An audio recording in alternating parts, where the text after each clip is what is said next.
Continuando con el desarrollo del diplomado, vamos a tratar ahora el tema del contraexamen.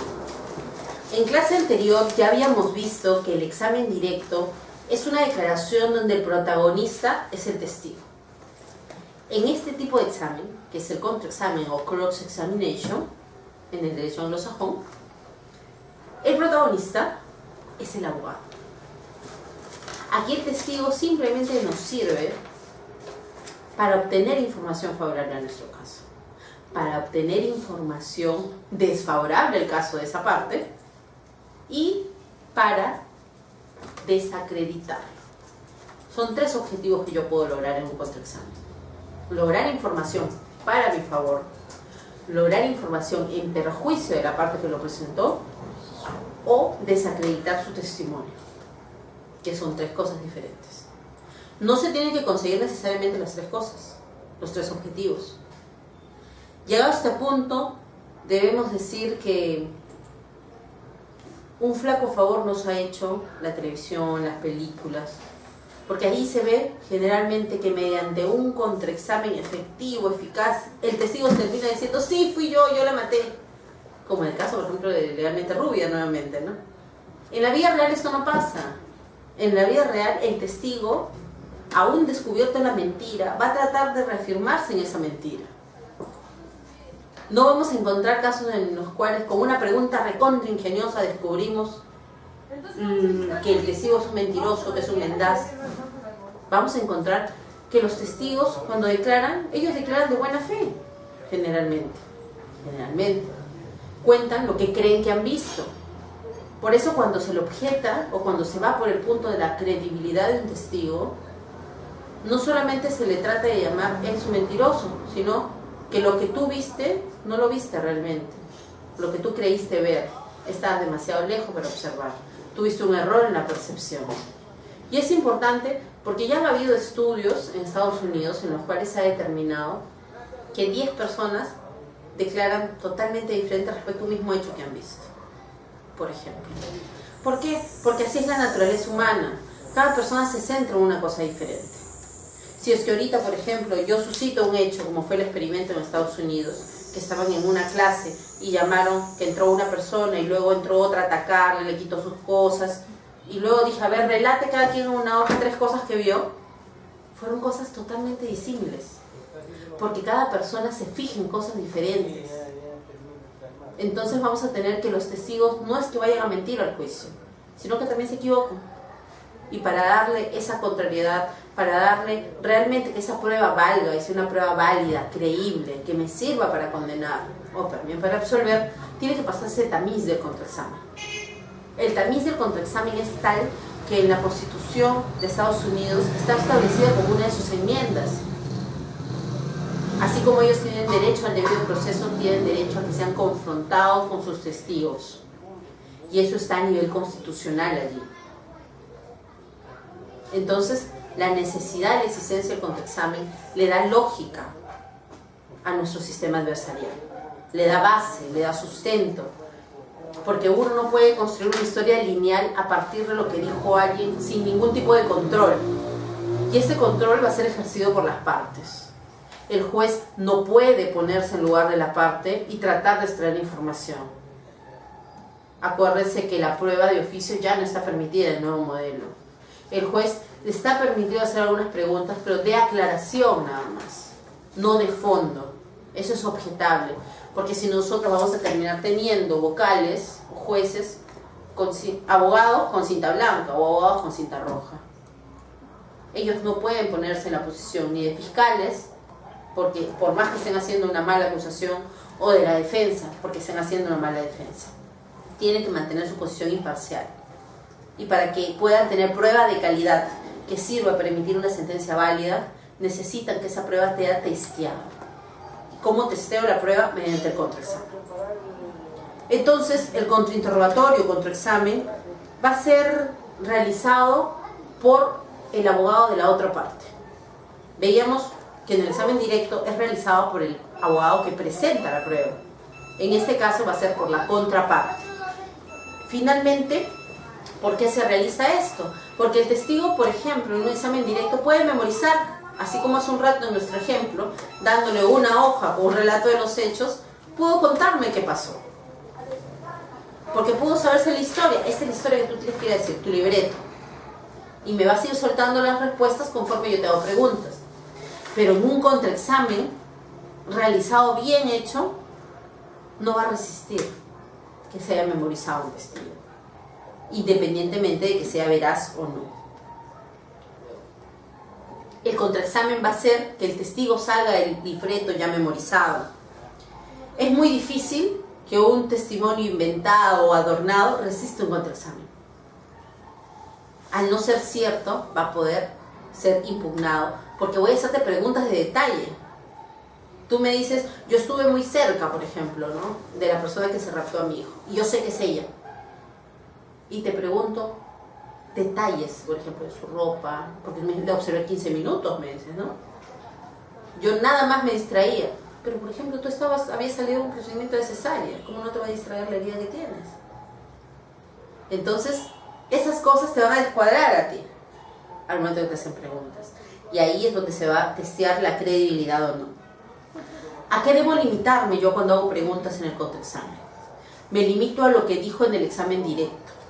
Yo no puedo pretender, mediante un contraexamen, sacarte más información de la que ya diste en examen directo. No eres mi testigo. Yo te hago preguntas respecto a lo que ya hablaste, respecto a lo que ya dijiste. Y como les decía, yo impugno credibilidad a un testigo de la parte contraria. Pero principalmente tengo 3 objetivos con un contraexamen. Aporto aspectos positivos a mi teoría del caso. ¿Qué es mejor?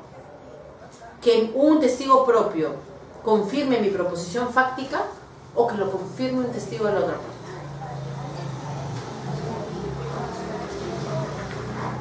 El testigo de la contraparte es más creíble, porque no está parcializado conmigo, no quiere favorecer mi caso, que confirme una proposición fáctica mía, es preferible. Y mediante un contraexamen puede ser que yo obtenga esa información, es válido. Segundo, yo puedo, por medio del contraexamen, obtener declaraciones desfavorables para el testigo, para la teoría del caso de la contraparte. Que tu propio testigo termine tu teoría del caso, suma en credibilidad para mí. Si yo como fiscal logro que tú digas algo en contra de la defensa, que fue quien te trajo a declarar inicialmente, ya gané un punto más, que se va sumando a mi teoría del caso. Sumo cosas positivas, resto cosas negativas por otra parte, y como tercer objetivo, impugno la credibilidad del testigo. Pero mucho ojo al momento de impugnar credibilidad, porque si es que este testigo nos va a aportar cosas positivas, ¿valdrá la pena que lo desacredite? Si soy yo, te desacredito totalmente porque tienes condenas por declaración falsa, eres una persona que no tiene trabajo, un desocupado, que estás dispuesto a todo por dinero, ha sido el valor de la verdad, por ejemplo, ¿no? Entonces, después de eso, ¿cómo yo voy a pretender afirmar que tú me construyas o me des un dato favorable para mi caso? Entonces todo pasa por analizar con cada testigo qué pretendo conseguir con este testimonio en mi contraexamen. ¿Qué pretendo? Pretendo conseguir que sume a mi caso. Si es que sume, no debo atacar tanto su credibilidad. Debo enfocarme nada más a los aspectos positivos que va a ir para mí, a traer agua para mi molino, y ahí cierro mi examen. Si es que es para restar, también tengo que ponerme a pensar, ¿vale la pena que lo desacredite? Si es que tiene algo negativo que decir respecto al caso de la contraparte, no vale la pena que lo desacredite tampoco, porque yo voy a querer que le crean a que no le crean. En cambio, si tu testimonio en conjunto es adverso y no puedo conseguir ni que sume para mi lado o que reste para el otro, ataco en credibilidad. Entonces es importante determinar antes de realizar el contraexamen qué pretendo obtener con ese contraexamen, cuál es mi objetivo. Si es que yo me doy cuenta, y vamos a ver que ese es uno de los mandamientos cuando los analicemos, que no voy a conseguir nada, no puedo desacreditarlo, no puedo sumar a mi caso, no puedo restar al otro caso, no realizo un contraexamen. A veces el mejor contraexamen es aquel que no se hace. Ya lo vamos a ver. Les decía que hay 10 mandamientos también en este caso. El primer mandamiento es la brevedad. Sea breve. Un contraexamen no es como un examen directo. No vamos a hacer tantas preguntas. Además, porque este testigo está identificado con la parte contraria. No es un testigo que te va a declarar de por sí o sobre quiera. Entonces, la brevedad me implica que yo tengo que determinar qué aspectos de la declaración quiero yo entrar a tallar. Porque yo no voy a entrar a todos los aspectos de la declaración, sino a las áreas beneficiosas a mi teoría del caso, o a las áreas perjudiciales de la teoría del caso de la otra parte. El fiscal o el abogado tiene que haber estudiado a cabalidad su caso. En juicio oral no lo puede hacer. Tiene que ya, al momento de determinar sobre... imagínense que ha declarado sobre 15 puntos, como hace un rato, muchas preguntas. Pero yo no me voy a centrar a impugnar todas y cada una de las preguntas. Me voy a centrar, por ejemplo, me centro en la corroboración, dice, ¿no? ¿Cómo es que la reconoce, no? O me centro en el relato del hecho. Ahí, cuando supuestamente la ve por primera vez. Y eso importa una brevedad. A eso se refiere cuando dicen breve. Si no, lo contrario sería decir que es extenso. El segundo mandamiento, y es, aquí decimos, hace un rato hablamos como segundo mandamiento del contraexamen, sencillo dijimos. Pero en el examen directo, la sencillez tiene que ver con la estructura de las respuestas, con que se entienda. Acá, en cambio, cuando hablo de sencillo, hablo no de las respuestas, sino de las preguntas. ¿Y qué significa esto? Que debo preguntar de la manera más clara posible. Y el principal enemigo de las preguntas claras son las preguntas compuestas. ¿El carro que usted vio era rojo y estaba nuevo? Y cuando pongo un y, ya lo convertí en compuesta. Si me dice sí, ¿sí a qué? ¿Si era rojo y si era nuevo? Si me dice no, no era rojo, no era nuevo, ¿no sería mejor que el carro que vio era rojo? Sí. ¿Y era nuevo? Después, sí. Sencillez en las preguntas. No pretendamos confundir al testigo. No querramos hacernos el vivos, acá lo hacemos pisar el palito, acá le hacemos una pregunta que no entiende, no. Hagamos preguntas sencillas, porque al hacer preguntas sencillas vamos a tener respuestas claras. Y al tener respuestas claras, nosotros vamos a poder tener material para hacer nuestro alegato de clausura. Porque cada pregunta que vamos a ir haciendo nos va a servir para algo. No va a ser en vano las preguntas, nos van a servir para algo. Y esta pregunta sencilla tiene que ver con que el juzgador entienda todas las preguntas que hacemos. No debemos ser confusas. Y no solamente por un tema de pérdida de credibilidad, como hace un rato veíamos con las preguntas sugestivas, que pierdes credibilidad, sino también porque son objetables. Objetables por pregunta compuesta. Y cuando te objetan una pregunta pierdes en ritmo. Acuérdense que hablamos del ritmo, estoy preguntando, voy caminando, voy avanzando, y pierdo ritmo porque ya me cortaron. Entonces, si tú sabes qué preguntas son objetables, no las hagas. Pierdes ritmo, pierdes credibilidad y trasladas el protagonismo al testigo, cuando el protagonismo tiene que quedar en el abogado. También es importante no hacer preguntas en negativo. Usted no puede identificar el tipo de vehículo que conducía el asaltante. Pregunta sugestiva. Usted no puede identificar el tipo de vehículo. No, le digo, no puede identificar. O sí, sí puede identificar. ¿Qué se entiende? No se entiende la respuesta. Entonces, ¿cómo yo cambiaría eso? ¿Pudo identificar el tipo de vehículo que conducía el asaltante? En afirmativo. Por más que yo quiero que su respuesta sea no, no tengo que poner el no en mi pregunta. Porque al poner el no en mi pregunta, formo preguntas negativas y eso genera confusión. Y el segundo mandamiento nos pide sencillez en las preguntas, para obtener sencillez en las respuestas. Y al tener sencillez por ambos lados, el juzgador va a entenderlas. El tercer mandamiento es solo preguntas sugestivas. ¿Para qué? Para controlar al que va a declarar. Acuérdense que el que va a declarar es adverso a nuestra parte.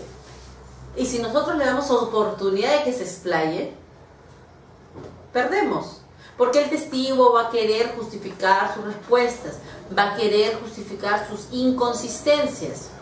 Y nosotros vamos a querer que quede sentada la inconsistencia, no que quede justificada. Porque el abogado acá, acuérdense, es el protagonista. El abogado va a hacer las preguntas. El testigo va a decir sí, no, nada más. Si yo le hago una pregunta abierta, le permito, le doy la oportunidad, explícate. Dime por qué lo hiciste, dime por qué te confundes, dime por qué creíste ver lo que viste. No. Simplemente preguntas cerradas, preguntas sugestivas. Y nos permite además cumplir con el primer mandamiento, que es la brevedad. Al hacer preguntas sugestivas, nuestra declaración, la declaración que brinde va a ser breve. Y va a permitirnos además la sugestividad ir a los aspectos del caso que uno quiere analizar, a ese aspecto puntual, porque yo me voy a centrar en cada punto. Además, el abogado va a poder expresar o meter en la pregunta su forma de ver el tema. Es cierto que afirme sí. ¿Se acuerdan que la estructura de las preguntas hace un rato abiertas era qué, cómo, cuándo, a quién? En cambio, en estas estructuras de preguntas sugestivas, yo voy a decir, dígame si no es cierto, y ahí empiezo a decirle, ¿no? ¿Es verdad que usted salió? Hago la pregunta, ¿vio usted? ¿Es correcto decir que...? Entonces, yo puedo utilizar otra estructura, pero todo se centra en que finalmente la forma que yo pregunto va a derivar un sí o un no como respuesta. No va a derivar a ningún otro tipo de respuesta, porque otro tipo de respuesta va a generar que el testigo se explaye, que el testigo me explique. Entonces, no es un hecho que tal persona estuvo presente ese día. Es un hecho. Es un hecho. ¿Sí o no? Punto muy importante. ¿Pasó tal cosa ese día? ¿Sí o no? Entonces, ¿cómo hago yo una pregunta sugestiva? Cerrando totalmente la pregunta. Y en una pregunta sugestiva ahí sí no es qué, cómo, cuándo. Pero esta sugestividad no llegará a cansar al jugador. Me pregunto, ¿no escuchar sí, no, nada más? Para eso hay excepciones a las preguntas sugestivas. Y la excepción es, por ejemplo, se le hacen preguntas abiertas para pasar de un tema a otro. Porque acá también utilizo transiciones, ¿no? Trasladémonos al día de los hechos. Puedo hacerle preguntas abiertas cuando quiero ver su acreditación. Quiero sentar algunas bases. Puedo hacerle preguntas abiertas cuando estoy completamente seguro de lo que va a responder y tengo evidencia externa que me apruebe. Por ejemplo, como testigo declara, es el jefe del imputado o es la hermana del imputado. Le voy a poder preguntar sobre la relación que tiene y voy a dejar que se explaye. Porque puedo yo, si es que ella me niega ese hecho, puedo probarlo con otra evidencia y hacerla caer en contradicción. Pero solo en esos casos. Si el testigo va a negar ese tema, el fiscal o la defensa puede sacar de evidencia demostrativa. Cuarto mandamiento. Y eso se resume en la frase, prohibido ir de pesca. Cuando uno va de pesca, ¿sabe si va a atrapar o no atrapar el pez? ¿Tiene la seguridad? No. Láncela al suelo y a ver qué sale. Si tiene suerte, sale un pez. Si tiene mucha suerte, sale un pez grande. Si no tiene nada de suerte, sale una bota. ¿No? No se ve. No te puedes ir de pesca en un contraexamen. Eso significa que solo debes preguntar aquello que sabes la respuesta. Si no sabes la respuesta, mejor te quedas callado. Mejor no dices nada. ¿Por qué? Porque tú preguntas algo que no sabes y te sale con una respuesta que en vez de aportar algo a tu caso, te hunde más. Entonces, la naturaleza del testimonio, si sale un dato importante, sale un dato relevante sobre el caso, tú tienes que conocerlo. Y esto tiene mucho que ver con la preparación del abogado, con el conocimiento que tiene del caso. Un abogado que no conoce el caso va a terminar yéndose de pesca siempre. A ver qué me sale, a ver si me responde, a ver si me sale algo favorable en mi caso. Voy a ir preguntando, y en vez de aportar voy a ir dando tumbos nada más. Y voy a ir debilitando mi caso. Si es un tema investigado exhaustivamente, el abogado entonces va a poder permitir, ¿no? Va a poder permitir explayarse, va a poder permitir que efectivamente esa respuesta que él ya conocía, la dé. Y si conoce la respuesta, eso nos lleva al quinto mandamiento, que es escucha la respuesta en el contraexamen. Igual que en el directo.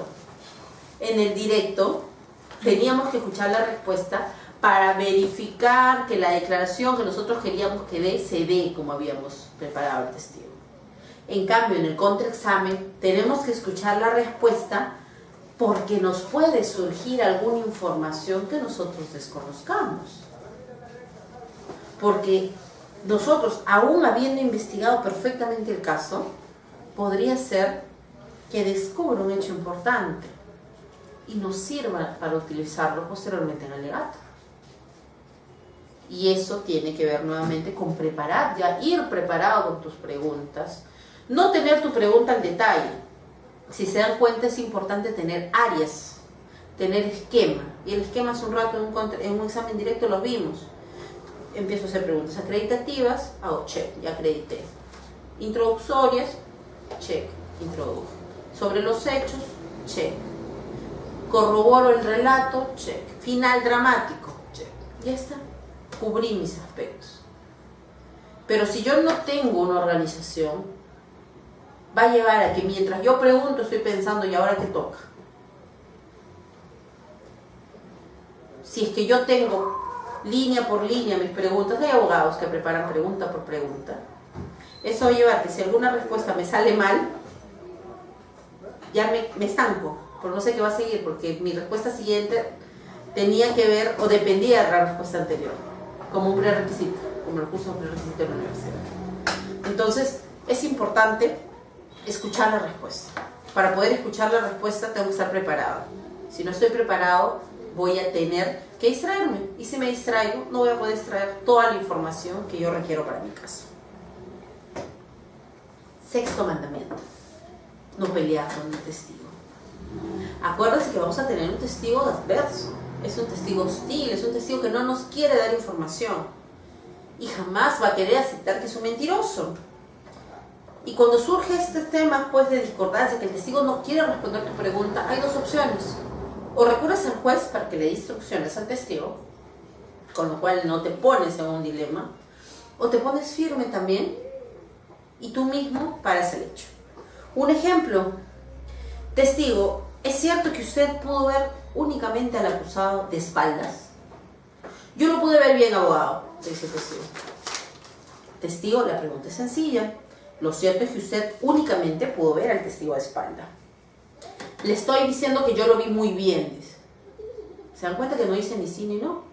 No dice yo lo vi de frente. Porque no puede decir eso. Porque yo ya tengo evidencia demostrativa de que no lo vio de frente. Pero tengo que hacer que el testigo hable.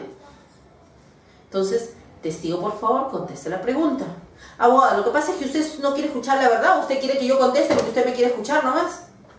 Entonces, el testigo está hostil. Y ahí el abogado te dice: señor juez, solicito el auxilio del tribunal a los fines que instruya al testigo a no dirigirse a nuestra persona en esa forma y de esa manera, ¿no?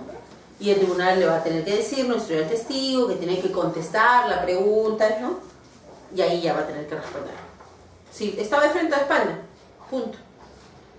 Pero cómo reacciona también directamente, ¿no? Porque se da cuenta que al recurrir al tribunal pierdo a veces el abogado en credibilidad, no es capaz de enfrentarse al testigo, dice, ¿no?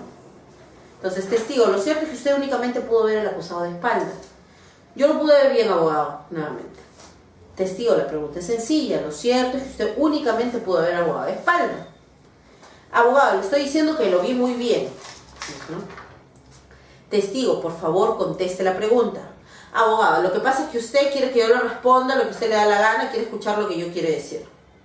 Y ahí el abogado, ¿cómo responde directamente? Dice, aquí la única persona que no quiere decir la verdad es usted. Conteste la pregunta. Sin necesidad de pelearte. Fuiste directo y fuiste claro con el testigo. Es importante tener esa ecuanimidad también al momento de hacer tus preguntas. Porque no te vas a tocar con testigos pancitos, que te van a decir sí, no, aceptar. Sí, pues es verdad, yo no lo vi. No te van a decir eso. Si tú preguntas con esa seguridad, porque también ya has investigado tu caso, pero tiene que salir de la boca de ese testigo decir eso. No, efectivamente no lo vi de espaldas, pues, ¿no? Yo recuerdo mucho cuando una vez a un perito que estaban investigando un tema de una muerte, de una persona que había muerto por asfixia, le habían, por monóxido de carbono lo habían matado, ¿no? Había en un lugar encerrado, salió monóxido de carbono y ya se murió. Entonces al perito, y el perito estaba claramente parcializado con la defensa. Claramente se lo notaba. Cuando el abogado le empezó a preguntar, la defensa el perito estaba tan parcializado con la defensa no hizo ninguna pregunta. Yo era abogada de la parte civil. La fiscalía le preguntó y le preguntaba, ¿usted ha afirmado, cuál es su conclusión de que murió por monóxido de carbono? Decía, ¿no? Y la causa de muerte dice que hay alcohol en la sangre. Y dígame las conclusiones. En realidad, le leía a la pericia nada más. No había ninguna pregunta de fondo de la parte de la fiscal, ¿no? Entonces, yo recuerdo que le empecé a preguntar, ¿no? Que sería una suerte de contraexamen. Le digo una suerte porque no había existido realmente un examen directo ahí. El examen directo lo tenía que haber realizado la fiscal, ¿no? Y haber sentado las bases. Pero la fiscal no hizo un buen examen directo. La defensa no iba a hacer preguntas, como finalmente se vio. Porque empezamos a preguntar nosotros, porque era un testigo ofrecido por la fiscal. Y era una sala que ya tiene actitudes o comportamientos adversariales. A pesar de no estar con el nuevo código todavía, esa sala decía, quien ofreció el testigo empieza a interrogar primero. Entonces el fiscal empezó a preguntar, conclusiones, entonces yo le iba preguntando, ¿cuándo es la calidad? Y le iba entrando, ¿no? Y es un perito, pero tuve que ir sacando la información. Pero era información, como era técnica científica, información que como abogada yo podía conocerla, habiéndome preparado, ¿no? En mi curso de medicina legal. Entonces, ¿cuál es la cantidad de monóxido en sangre letal? Le dije, ¿no? 70%, me dice, y se reía, porque en la sangre había encontrado 30 nada más, ¿no? 70%. ¿Y cuál es la que te deja mareado? ¿No? Y me iba diciendo 10%, 15%, y me iba dando cifras, ¿no? Y él estaba feliz porque había quedado que era 70 letal y había 30 nada más, ¿no? Y cuando ya dejó sentado esas bases, le dije, ahora pasemos a otro tema, le dije. El alcohol en la sangre se degrada con el tiempo. Una persona no tiene el mismo nivel en sangre cuando le hacen el examen a la media hora que a las 5 horas. ¿Es cierto eso? Sí, es cierto, se degrada. ¿Eso a qué se debe? Puede ser al calor, al frío, depende si comió o no comió, dice, ¿no? La contextura, es flaco, es gordo. Son muchos factores en realidad. ¿Y eso que pasa con el alcohol, a qué se debe? Y me empieza a explicar, ¿no? Como decía, te estoy enseñando, ¿no? Me explicaba, ¿no? Y esa estructura de la degradación del alcohol en sangre también sucede con el monóxido de carbono, le dije. Cambió la actitud del perito. Se puso así. Sí, también sucede. Dígame una cosa. El examen de monóxido de carbono en la sangre, de carboxiemoglobina, ¿verdad? Le dije. ¿Se llama así? Sí, se llama así. Me decía, ya estaba serio. ¿En qué momento se realizó? ¿Podría verificar sus notas? ¿Le podría sacar la secretaria del examen? Se realizó el día 18 de febrero. ¿Me podría decir qué día encontraron el cadáver? Bueno, el cadáver fue encontrado el 17. Y el tribunal ya sabía que la muerte había sido el 15. Entonces, desde que fue la muerte hasta que encontraron el cuerpo habían pasado 3 días.